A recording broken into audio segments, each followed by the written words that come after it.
coucou tout le monde, bienvenue dans une nouvelle vidéo. Comme vous l'avez vu, aujourd'hui je vous embarque pour Séoul et on va préparer votre voyage ensemble.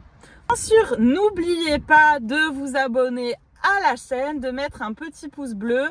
Là actuellement on était sur du 98 personnes abonnées. Si vous êtes 100 à vous abonner, on sera une toute petite communauté, mais au moins on sera une communauté fan de voyage et on pourra partager plein de tips ensemble. Et je pense que je ferai un vlog spécial 100 abonnés. Et d'ailleurs, bientôt, là, je pars dans un nouveau pays, donc il y a un nouveau vlog qui va très bientôt sortir. Bon, là, je suis dans les calanques de Marseille, je suis en plein cœur des Goudes. C'est incroyable, mais je me suis dit que c'était l'occasion d'un petit peu vous parler de Séoul. Ça faisait longtemps que j'avais pas posté. Alors, pour faire déjà une petite intro, à savoir, nous, on est parti à Séoul à peu près du 5 au 16. On est parti du 5 au 16 mai à Séoul. C'est un voyage qu'on a préparé depuis très longtemps. On a commencé à le préparer en août 2022. On a un petit peu trop attendu peut-être pour les billets d'avion.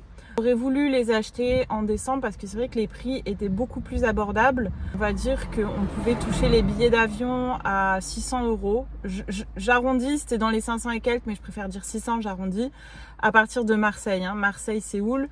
Avec Lufthansa, on pouvait les avoir à 600 € et la nuit d'hôtel, on pouvait l'avoir à peu près pour 11 nuits. On pouvait en avoir pour 600 € à peu près. Donc voilà, au final, on n'a pas eu le voyage à ce prix-là. On l'a eu un petit peu plus cher parce qu'on a attendu et peut-être trop attendu. Vu que les billets avaient monté finalement en 2023, on les a pris. J'ai envie de dire à peu près en février, fin janvier, début février. Ce que je vous conseille, moi, c'est quand vous voyez des billets aux alentours de 500, 600, 700, voire 800 €, ça dépend si c'est direct ou pas. Moi, je vous parle d'un vol de Marseille, pas d'un Paris-Séoul. Mais si vous voyez des vols à ces prix-là, je trouve qu'à partir de 500, 600 €, c'est des prix corrects. Vous allez quand même à l'autre bout du monde. J'ai eu une youtubeuse sur YouTube qui a annoncé genre un vol à 250 €. C'est faux, vous trouverez jamais des vols aussi bas. En tout cas, peut-être qu'elle y est allée pendant le Covid, mais je n'ai jamais vu des vols. Et pourtant, tous les jours j'y allais, je regardais, j'ai jamais vu des vols aussi bas. L'avion, nous on est passé par, j'ai regardé un petit peu Google Flight et Skyscanner. Mais j'ai pas forcément, je regardais les vols via ces sites, mais je ne suis pas passée par ni Google Flight ni Skyscanner pour acheter le billet. Donc moi, pour acheter mon vol, je suis passée sur le site officiel de Korean Airlines parce que c'était le moins cher, bon pas le plus pratique puisqu'on a fait Nice, on est parti Nice, on est allé jusqu'à Londres. Et Londres, Séoul. Bon, c'était vraiment un périple au final, mais les prix des billets avaient explosé, on va dire. Et c'était la seule option à peu près correcte qu'on avait, sachant que les billets, on les a payés à peu près 950 € avec Korean Airlines. Un billet 950 € avec Korean Airlines. Je vous conseille d'acheter vraiment en direct quand vous les voyez vos billets. Pour la compagnie Korean Airlines, alors vraiment, ça vaut Emirates x 1000. Et d'ailleurs, Emirates font leur recrutement d'hôtesses parfois dans les écoles de Korean Airlines en Corée. Pour vous dire, j'ai vu un reportage, c'était il y a 15 jours sur M6 d'ailleurs. Et vraiment, au niveau du service, de la qualité, j'ai jamais vu ça ailleurs. C'est le top du top. Donc franchement, on a eu des snacks. On a eu de la place pour les jambes. Attends, avec Korean Airlines, on a passé un vol, mais vraiment hyper agréable.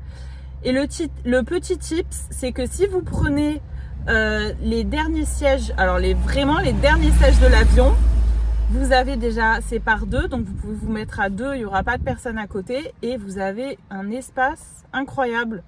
Donc moi, ce que je vous conseille, c'est de prendre Korean Airlines si vous pouvez et prendre les sièges vraiment dans le fond. Une question aussi qui m'est beaucoup revenue, c'est par rapport à tout ce qui est administratif. Alors, au niveau de l'administratif, avant de partir, nous, on a rempli le KETA. Le KETA, c'est un petit peu similaire à l'ESTA pour ceux qui sont partis déjà aux États-Unis. Le prix exact, alors il y a des personnes qui disent 7 euros, il y a des personnes qui disent 15 euros. Moi j'ai payé 14 euros et quelques mon Keta. Très simple à faire, ça va hyper vite, aucun souci là-dessus. En 10 minutes c'est réglé. Un petit peu en avance, le Keta apparemment ça dure 2 ans aussi, donc vous le faites une fois, vous n'avez plus besoin de le refaire. Il y avait aussi à l'époque le Q-code, donc ça aussi c'est quelque chose qu'on a fait. Mais par contre le Q-code il faut le faire 48 heures avant le départ je crois. De mémoire, enfin c'est dans les derniers jours avant de partir, il faut le faire. Je sais pas si c'est toujours valable, à savoir que en tout cas nous quand on est parti, il fallait le faire. Quand vous avez arrivé à l'aéroport, il vérifie d'abord le Keta et ensuite le Q-code. Donc renseignez-vous bien sur ça. Si jamais vous avez des questions, n'hésitez pas aussi, laissez-moi un commentaire ou contactez-moi sur mon Instagram qui s'appelle sasa.vlog. Sasa.vlog sur Instagram en message privé. N'hésitez pas, en tout cas si vous avez des questions par rapport à ça, je me ferai un plaisir de vous y répondre. Assez simple, quand vous allez arriver à l'aéroport à Incheon, moi ce que je vous conseille, vous récupérez vos bagages, première chose à faire, mais ça vous n'avez pas besoin de moi. Ensuite, allez directement au -1. Au -1 vous allez pouvoir, vous cherchez pas à comprendre, vous allez au -1, vous prenez les escalators et là vous allez trouver l'espace où vous pourrez acheter vos billets pour le train, c'est le nom juste ici aussi. En fait ça va directement à Séoul. Pas mal, vous achetez vos billets, alors nous on en a eu pour à peu près une dizaine d'euros, c'était direct, hein. Vous partez d'Incheon et vous arrivez à Séoul station direct. Ça met à peu près, je dirais, 50 minutes, voire 1 heure. C'est tellement chaos avec l'avion. L'avion, il était tellement éprouvant que je vous avoue que ça a fait du bien de dormir, de reprendre un peu des forces avant d'arriver à Séoul, bien qu'on a dormi dans l'avion. Mais si vous stressez de l'avion comme moi, vous n'avez sûrement pas dormi. Donc, vous pourrez profiter de ce petit moment pour un peu regarder la ville, regarder aussi un petit peu la campagne. C'est voilà, ça change de Séoul, donc profitez-en de ce trajet pour vraiment regarder tout ce qui vous entoure. Donc -1, on achète le billet, -2 et vous allez voir, il y a des barrières qui vont viser, vous guider un petit peu, vous suivez les panneaux. -2 et vous entrez dans le train et ça y est, on y va, go à Séoul station. Vous arrivez à Séoul station, alors pensez bien, apparemment il faut, de ce que j'avais compris à l'époque, vous sortez du métro où vous êtes, pas du métro mais vous sortez les portiques, vous achetez à la machine un nouveau ticket, un ticket à l'unité puisque là vous n'aurez pas tout ce qui est T-Money Card. Donc achetez un ticket à l'unité, vous pouvez après vous faire rembourser la carte qu'ils vont vous donner, ça doit coûter 60 centimes, 80 centimes. Donc vous achetez juste un aller pour aller à votre hôtel.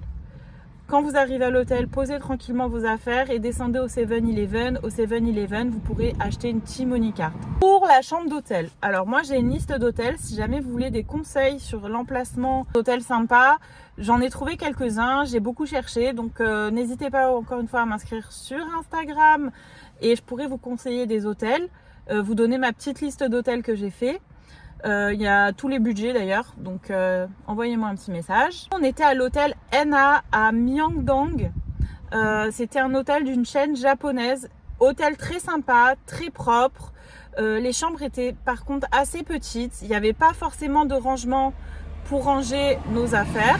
Le point positif de l'hôtel ENA, c'est qu'il y avait le 7-Eleven en face. Donc les soirs, vous êtes fracassés, vous descendez, vous allez au 7-Eleven, vous prenez votre bouffe, vous remontez. Donc ça, c'était le gros plus de l'hôtel. En bas, il y avait un fumoir parce que comme vous savez, on ne peut pas fumer trop n'importe où en Corée. Il y avait un fumoir, il y avait des machines à laver, sèche-linge, machine à glaçons. Franchement, il était assez spacieux l'hôtel. Il était tout neuf en plus. Donc franchement, ça, c'est le point positif de l'hôtel. Aussi, c'est qu'on avait une deuxième station de métro juste à côté. Donc on avait Myeongdong et une autre station de métro avec un autre métro qui nous amenait directement par exemple à Hongdae. Donc ça aussi, c'était un point hyper positif. On était aussi pas très loin d'un quartier qui s'appelle Uljiro et à Uljiro il y a beaucoup de bars, il y a beaucoup de karaokés. C'est un quartier un peu de workers qui bouge surtout la semaine, mais quartier très sympa aussi. On a adoré ce quartier. Les prix d'hôtel et de l'avion aussi, ce que je voulais vous dire, c'est que voilà, on va parler un petit peu budget maintenant. Moi, en tout cas, pour tout ce qui était du budget, c'est vrai que c'était un beau voyage. J'attendais ce voyage depuis longtemps.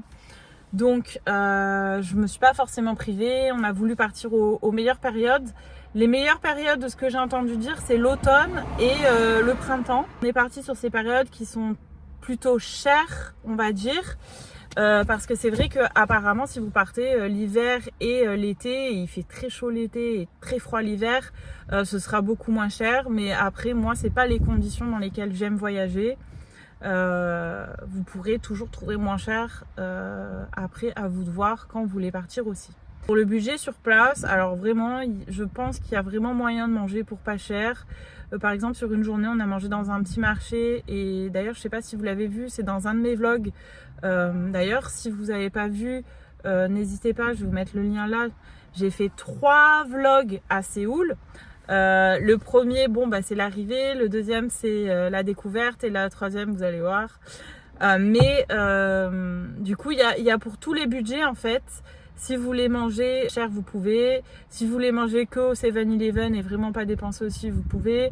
Après, il y a des restos un peu plus chers, il y a des barbecues plus chers. Je pense qu'il y en a pour tous les budgets.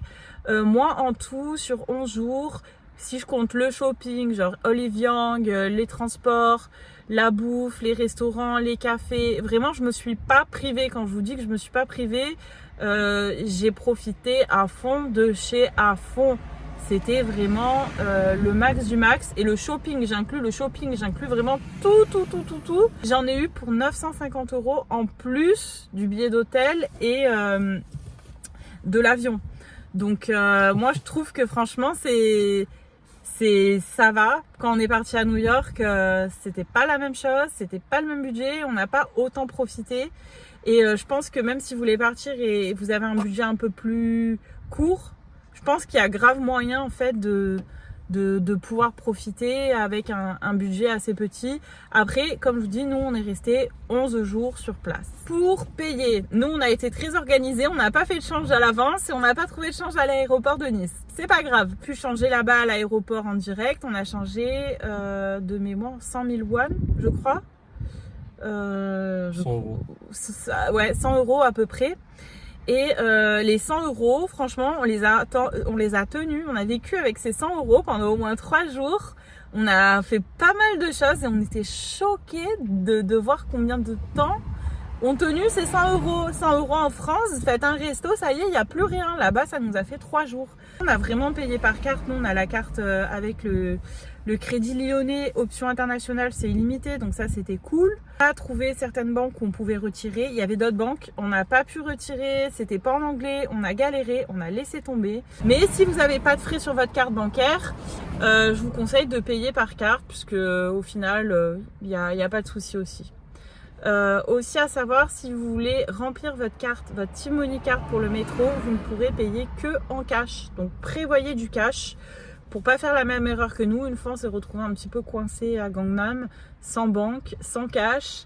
Et cette journée on l'a senti, on a pris le taxi, mais le taxi c'était pas cher du tout, contrairement à tout ce qu'on avait vu sur des vlogs. C'est-à-dire que pour 7 €, on est allé d'un point A jusqu'au COEX, on était choqués, on pensait que ça allait nous coûter beaucoup plus cher. Le meilleur conseil en tout cas pour tout ce qui est argent, c'est changer de l'argent en France. Et vous cassez pas la tête à courir après les banques, etc. Là-bas. Ne faites pas comme nous. Après, il y a toujours moyen de s'arranger. Mais voilà, ça c'est un de mes conseils en tout cas, personnellement. J'ai beaucoup vu, c'est les gens qui achètent des cartes SIM, des gens qui vont à l'aéroport acheter leurs cartes SIM, qui disent non, il faut les acheter hors aéroport, etc. Moi, j'ai pas du tout acheté de carte SIM. À la base, c'était prévu que j'achète une carte SIM, mais au final, on a pu faire beaucoup de choses puisqu'il y a la Wi-Fi publique, il y a la Wi-Fi un peu partout. Bon, après, c'est pas forcément très secure, mais bon, il m'est rien arrivé jusqu'à là. Donc, si vous savez un petit peu ce que vous allez faire de vos journées, vous téléchargez un peu les applis qu'il faut.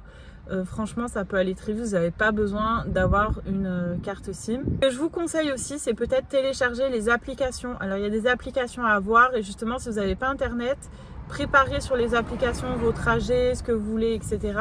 Comme ça évite les galères. Pour les applications, je vais vous les marquer juste ici, là, sur le beau panorama. Driver, pour vous pouvoir aller un petit peu partout avec le métro, il vous donne un peu les itinéraires. Il y a Kakao Map. Moi, grâce à Kakao Map, j'ai pu trouver des petits endroits, des petits restos, des petits marchés où il n'y avait personne. D'ailleurs, c'est dans mon vlog aussi. J'ai aussi utilisé Papago. Ça, c'est pour les traductions. C'est le top quand vous voulez parler à quelqu'un qui parle pas anglais. Vous sortez votre Papago, hop, vous notez votre message, vous lui montrez, ça traduit en coréen. Parfait. Et Money's pour faire tout ce qui est un petit peu, si vous voulez savoir combien vous dépensez, ça va vous faire le change euro one. Donc voilà, moi c'est mes 4 applications que je recommande, que je vous note ici. Ça c'est les indispensables quand vous partez en Corée. Les activités, ça aussi si vous voulez des conseils n'hésitez pas. Moi j'ai été surtout, s'il y a un quartier que j'ai beaucoup aimé, c'était Hanguk, A-N-G-U-K ici. On a pris le café à Open One, il y avait le café oignon, on est allé le premier jour qui est très sympa aussi, mais Open One c'est aussi bien, c'est les mêmes tarifs et il y a beaucoup moins de monde. Très sympa, très mignon à visiter, je vous mettrai une photo aussi sur le côté. Après il y a les quartiers comme Itaewon, ça malheureusement on n'a pas pu vraiment le faire en profondeur, mais quand on y retourne on le fera. Il y a Itaewon la nuit, il y a Hangdae, il y a nous il y a un quartier qu'on a beaucoup aimé vers c'était côté Gangnam, ça s'appelle Abjujeong, je vous remettrai l'adresse ici. On a beaucoup aimé aussi Myeongdong pour le marché de nuit. Alors les prix sont exorbitants, si vous allez à Eulgiro juste à côté, vous passez la route, c'est les mêmes choses, beaucoup moins cher. On a pu manger des corn dogs pour 1 euro, on a pu manger vraiment plein de choses. Mais bon, c'est sympa aussi de faire un soir un petit peu, d'aller sur Myeongdong, faire les boutiques, manger sur place, c'est très sympa aussi. On a fait Gwangjong Market, bon très touristique, mais bon pourquoi pas. On a aussi trouvé des petits marchés typiques où il y avait personne, on était les seuls touristes et c'était aussi bien que Gwangjong. C'est pour ça que utilisez bien Kakao Map, vous allez trouver des pépites. On a fait beaucoup de choses, on a fait les palais où j'ai aussi loué un hanbok et d'ailleurs vous pouvez le voir aussi dans un de mes vlogs. Aussi la bibliothèque du COEX à faire qui est très sympa, il y a le COEX aussi, il y a le Hyundai Mall. Nous on a fait beaucoup les malls, on a regardé un petit peu, il y a le musée national de Corée, il y a Lotte World, il y a le centre commercial Lotte, il y a Gangnam, il y a tellement de choses, Iksedong, il y a le temple aussi à côté d'Iksedong, il y a les festivals. Franchement, vous vous ennuierez pas, il y a tellement de choses. Une fois de plus, si vous voulez des conseils, que ce soit quartier, restaurant, hôtel, avion, franchement, n'hésitez pas. On est là pour ça. Enfin, cette chaîne YouTube a été créée pour aider les personnes qui veulent voyager et leur donner les meilleurs conseils possibles. Et ce sera avec joie si vous m'envoyez un petit message sur Instagram. N'hésitez pas. On fait le tour. C'était en tout cas mes petits conseils. Et maintenant, je voulais vous montrer un petit peu le paysage marseillais. On a un petit coucher de soleil. Voilà, regardez comme c'est beau. On est aussi bien à Marseille qu'à Séoul.